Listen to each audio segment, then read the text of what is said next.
हम तो बस इसी पल की प्रतीक्षा कर रहे थे।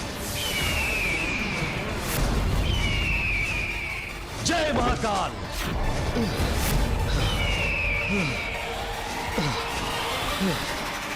विक्रम छोड़ दे मुझे।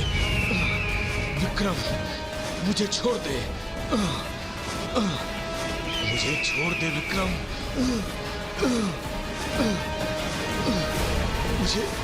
मुझे छोड़। अहंकार चाहे कितना ही ऊंचा क्यों ना उड़ ले गरुड़राज, उसे विवेकशीलता की ऊंचाई से हारना ही है।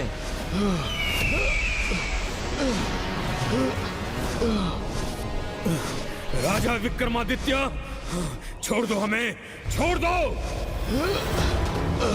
छोड़ दे। छोड़ दो, छोड़ दो हमें, छोड़ दो।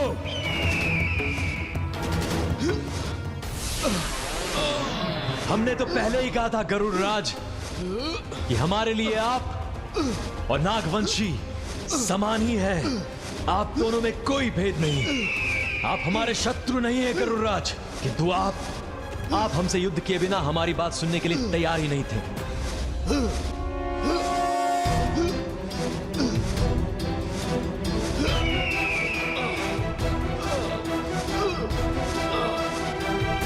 राजा विक्रमादित्य, हम देवों के वाहक हैं और हम कभी पराजित नहीं हो सकते। और आपको पराजित किए बिना हम आपको छोड़ नहीं सकते गरुड़राज। अब छोड़ो मुझे, छोड़ो, छोड़ दो।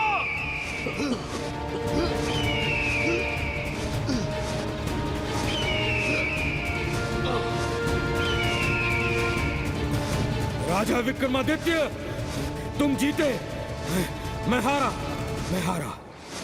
मैं अपनी पराजय स्वीकार करता हूं।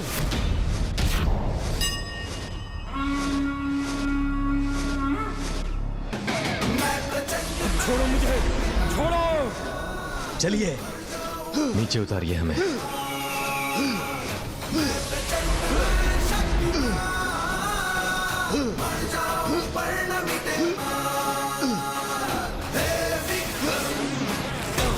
विक्रम, हे विक्रम विक्रमादित्य, हे विक्रम विक्रमादित्य।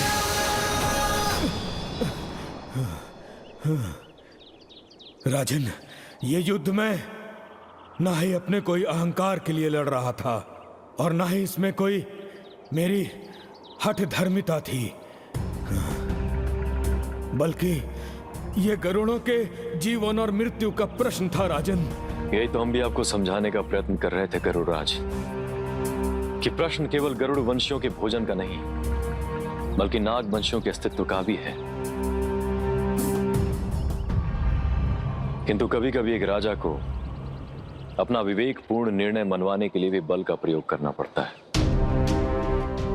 समाज में एक राजा की सबसे बड़ी उपयोगिता यही है। राजन, आपने अपने साहस और विवेक से मुझे पराजित किया। हम आपको वचन देते हैं कि हम गरुड़ वंशी कभी भी नाग वंशियों को कोई भी हानि नहीं पहुंचाएंगे और ना ही नाग वंशियों को हम भोजन के रूप में ग्रहण करेंगे। ये मेरा वचन है राजन। प्रजा रक्षक महाराज विक्रमादित्य की, प्रजा रक्षक महाराज विक्रमादित्य की, विवेकशील महाराज विक्रमादित्य की, विवेकशील महाराज विक्रमादित्य की।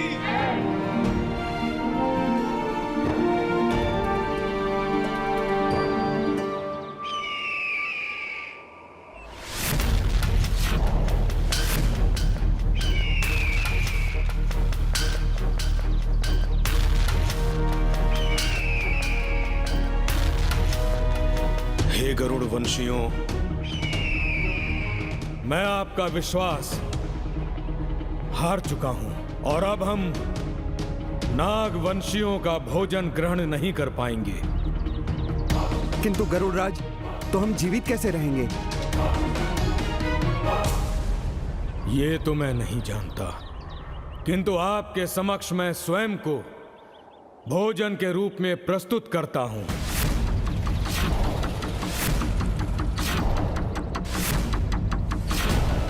आप मुझे ग्रहण करो, मुझे।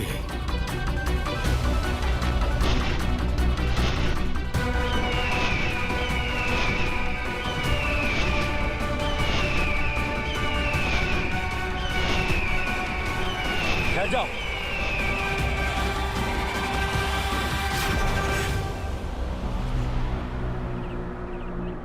ये क्या अनर्थ कर रहे हैं आप गरुड़राज? राजन, मेरे धर्म पालन का यही एक मार्ग शेष है मेरे पास। नहीं गरुड़राज, एक राजा का धर्म ये नहीं है कि वे स्वयं का बलिदान कर दे, बल्कि एक राजा का धर्म है कि वो अपनी प्रजा के लालन पालन की व्यवस्था करे, उनके जीवन यापन की व्यवस्था करे। वही तो कर रहा हूं मैं। किंतु इस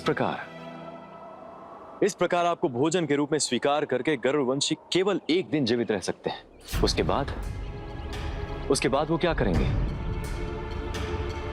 किसका भोजन करेंगे? कैसे अपना जीवन यापन करेंगे? ये सोचा है आपने? तो हम क्या करें राजन? वर्षों से हम गरुड़ सर्पों का ही भोजन करते आए हैं, और अब तो हमने आपको वचन दे दिया कि हम उनका भी भोजन ग्रहण नहीं कर सकते। तो हम कहां जाएं और किसका भोजन ग्रहण करें राजन? गरुड़राज, अब भले ही वर्षों से केवल सर्पों को भोजन के रूप में ग्रहण करते आए, किंतु उसका यह अर्थ नहीं कि संसार में अन्य भोजन की कमी है। आप कहना क्या चाहते हैं राजन? गरुड़राज, हम मनुष्य भी प्रारंभ में मांसाहारी थे, किंतु समय के साथ हमने अपने भोजन में परिवर्तन किया। आप भी अन्य पक्षियों की तरह बीज और अनाज को अपने भोजन के रूप में ग्रहण कर सकते हैं, और इसकी व्यवस्था हम कराएंगे।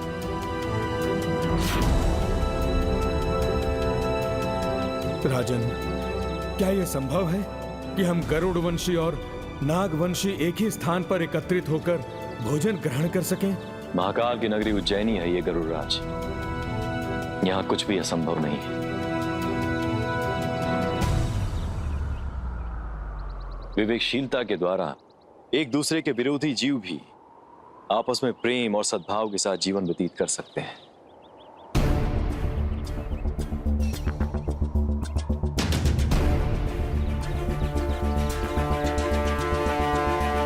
तो क्या आप लोग अपनी आपसी शत्रुता भुलाकर एक दूसरे के साथ प्रेम और सद्भाव के साथ जीवन व्यतीत करने के लिए तैयार हैं?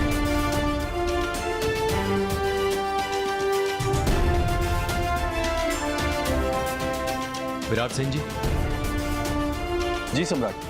आज से गरुड़वंशियों और नागवंशियों के लिए भोजन की व्यवस्था उज्जैनी में ही होगी। जी महाराज।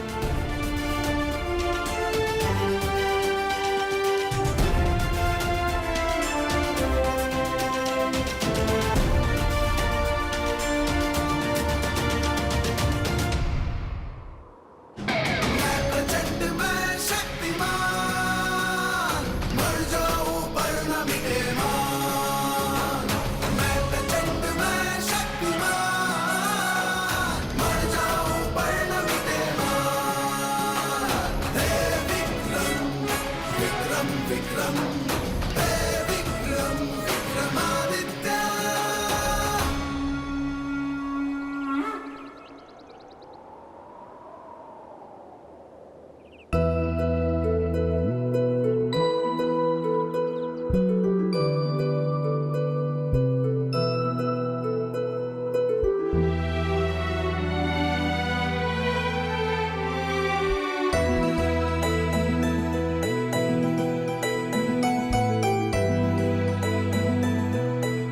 महाराज,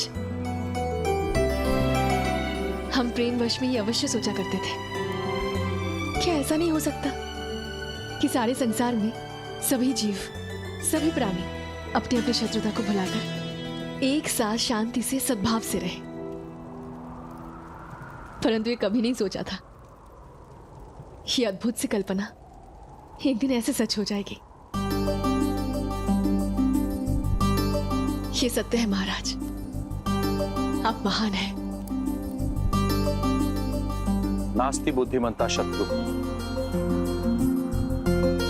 शास्त्रों में लिखा है कि विवेकशील मनुष्य का कोई शत्रु नहीं होता, किंतु आपने उससे भी बढ़कर अपनी विवेकशीलता से तो जन्मजात शत्रुओं के बीच मित्रता करवा दी। महाराज, आज आपने सिद्ध कर दिया कि वाघ और बकरी एक ही घाट पर पानी पी सकते हैं, और यह असंभव कार्य मात्र आप ही कर सकते हैं महाराज। प्रशंसा में गर्व न कीजियो। घर मिले न परदेश, न जाने कितने मिटे अहंकार लियो सबको समेट। राजा विक्रमादित्य, अहंकार की परीक्षा में तो तुम उत्तीर्ण हो गए, परंतु आगे का मार्ग आसान नहीं है।